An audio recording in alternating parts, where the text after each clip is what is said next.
Hello, friends, fiends, and fellow UBTubers, and welcome to episode 743 of the Daily Comic and Collectible. Today, the collectible of the day is the Hasbro Toys, Marvel Comics, Marvel Legends series, Retro Collection, the Rose action figure.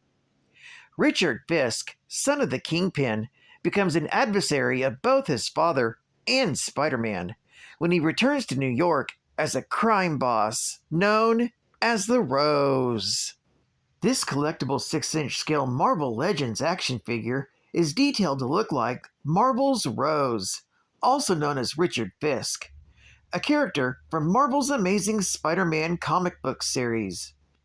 He's fully articulated, featuring premium design and posable head, arms, and legs. Figure comes with 5 accessories, including 2 alternate hands, 2 blasters, and a rose. This 1/12 scale action figure of the Rose comes from the Retro Collection, featuring vintage-style packaging of the 80s and early 90s, made to look like the Toy Biz Toys designs from days gone by, but with updated artwork and designs. This figure was released in 2022 by Hasbro Toys. Now, the comic of the day is Web of Spider-Man, Volume 1, issue number 87, with a cover date of April 1992. This is part of the Name of the Rose story arc, with story by Howard Mackey, art by Alex Soviak, and cover by Alex Soviak. This issue is titled The Best Defense. The story opens with Richard Fisk training against a number of warriors in the Kingpin's office as part of a training session. He fights with savagery, unwilling to surrender in order to prove his father wrong, that he does have the killer instinct to be his successor. Meanwhile, Spider-Man is swinging across the city, exhausted after his ordeals with the mob hit on Peter Parker and his battle against the Hobgoblin and Demogoblin. That's when he sees someone flying by on a goblin glider. At first, he thinks it may be Harry Osborn, but upon closer inspection, it turns out to be none other than the Demogoblin. Spotting the wall crawler, the Demogoblin tells him that they're not enemies and that he's seeking out Jason Masondale to destroy him. As Demogoblin leaves, Spider-Man tries to tag him with a spider tracer, but misses. He has no other choice but to let Demogoblin go, because he has to continue tracking down the Rose. At that very moment, Sergeant Bloom of the New York Police Department pays a visit to the Parkers' apartment in Soho and discovers that nobody is home. Looking around the apartment, he overhears a voicemail left by Peter's wife, Mary Jane, telling him that she and Aunt May are having a great time in the Catskills. Meanwhile, at the Upper East Side penthouse, Richard Fisk spends time with his new fiancée, Rebecca. She notices the bruise on his face, but he dismisses it as just family business. He then gets upset with Rebecca when she knocks over some photographs. He apologizes for his sudden outburst because they're photos of his mother, his best friend Alfredo, and Ned Leeds, the most important people in his life. When she asks what happened to them, he says that it's a complicated story. That's when they're suddenly interrupted by one of Richard's men, who tells him that the package he has been waiting for has arrived. He excuses himself and enters the other room, where he discovers that his men have managed to track down and capture Jason Masondale, the Hobgoblin. Masondale has shrugged off the beating he received, given all he's been through in the past year. Fisk explains that he intends to avenge the death of Ned Leeds. However, Masondale has been a mercenary for far too many years and manages to break free and get a hold of a gun. Finding themselves in a standoff, Masondale explains that he's looking at getting back into the mercenary game and is offering his services to kill Peter Parker. Flipping down the photo of Ned Leeds, Richard Fisk has decided to take him up on the offer. Meanwhile, Spider-Man continues his hunt for the Rose, but doesn't find any leads until he's told the location of the Rose's Brooklyn hideout by an underworld stoolie named Twitch. As it turns out, Twitch was being paid by Nick Katzenberg to provide this information to the wall crawler.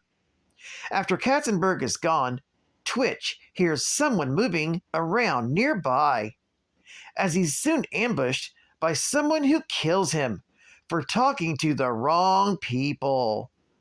While in Brooklyn, the Rose informs Richard Fisk that his father, the Kingpin, is going down and that they no longer need to eliminate Peter Parker. However, Richard refuses to change his plans until he says so, reminding the Rose that he created him. The pair comes to blows, and their men prepare to engage in gunfire. However, Richard orders everyone to stand down, reminding them that they're all friends. He then asks the Rose to wait and humor him for what happens. And sure enough, Spider-Man arrives shortly thereafter, much to the horror of the Rose. However, there are armed warriors that ambush him from various high-tech weapons. To make matters even worse, Spider-Man spots a homeless woman and her child being caught in the middle of the crossfire. Meanwhile, the Rose is demanding that this madness ends immediately. Suddenly, the Hobgoblin comes crashing through the skylight. Richard is disappointed that the Rose won't fall in line and considers their partnership over. With that said, the Hobgoblin picks up Fisk and carries him away, while throwing behind him a pumpkin bomb. Meanwhile, after getting the homeless woman and her child to safety, Spider-Man is ambushed by the men hired to eliminate him, the Praetorian Guards. When their leader tries to shoot the wall crawler in the head, Spider-Man bends the barrel of his gun.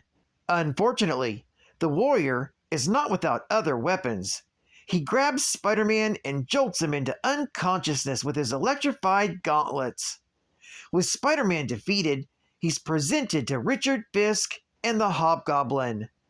The latter pulls out one of his razor bats, having looked forward to this for quite some time. This story is continued in The Web of Spider-Man, issue number 88. Geek Fact: this is considered a minor key, featuring the first appearance of the Praetorian Guard. It's also part 4 of 6 of the Name of the Rose arc that ran from Web of Spider-Man, issue number 84 through issue number 89, from January through June of 1992 respectively. Bonus Geek Fact: the Praetorian Guards are mercenaries.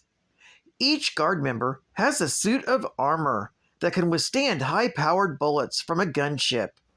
Some of the members were able to send electricity through their gauntlets and into a victim. One guard member was seen using an electrified chain to keep a victim docile while conscious. They all use powerful guns, and their armor gives them superior strength at enhanced human levels. At some point in time, the Praetorian Guard organized and established themselves as very capable mercenaries. They also had contact with Jason Masondale, who would later become the Hobgoblin. State-of-the-art gaming! Want to play a great game, boy? It's your old pal Beetlejuice here to bamboozle those bewitchers from the netherworld, vacationing at lovely Lydia's place. This house is haunted. Flying cups and saucers and clothes, that spring to life cause quite a panic, especially when they're coming for you.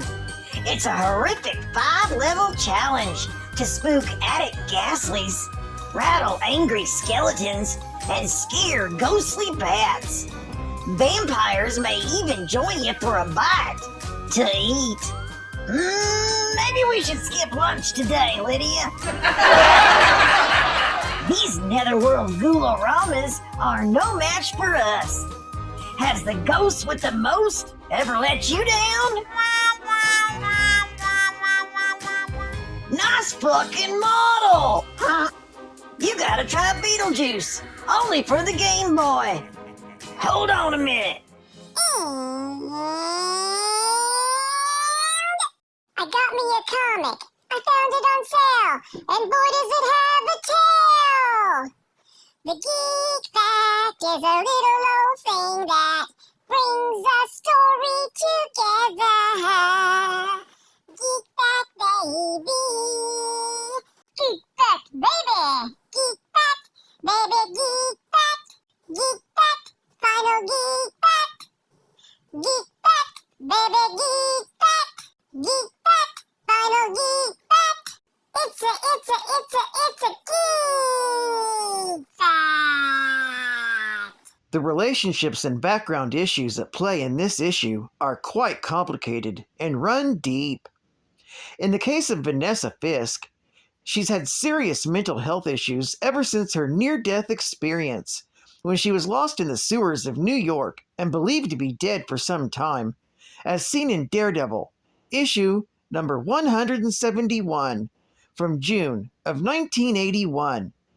Up to this story, she's been recovering in Europe since Amazing Spider-Man, issue number 288, from May of 1987. Plus, although the Richard Fisk in this story is actually his friend Alfredo Morelli in disguise, to the world at large, he's dead, and has died as part of a ruse in Web of Spider-Man, issue number 30, from September of 1987. And as for Ned Leeds, Richard and Alfredo thought Ned was their hobgoblin ally in their previous scheme. Leeds was murdered in Spider-Man vs. Wolverine, issue number 1, from February of 1987. However, in reality, their ally was actually the one true hobgoblin Robert Kingsley, who, unknown to them, brainwashed Ned Leeds into thinking he was the hobgoblin, as seen in Spider-Man Hobgoblin Lives, issue number 1 through issue number 3, from January through March of 1997 respectively. Plus, the Hobgoblin's own role in Ned Leeds' death was revealed in Amazing Spider-Man, issue number 289, from June of 1987. Well, I'd like to thank you for joining me for another Daily Comic and Collectible, and I hope to see you again Tuesday. This is Cut Fun Comics Man, and I'll catch you on the flip, my dude and dudettes. Over and out.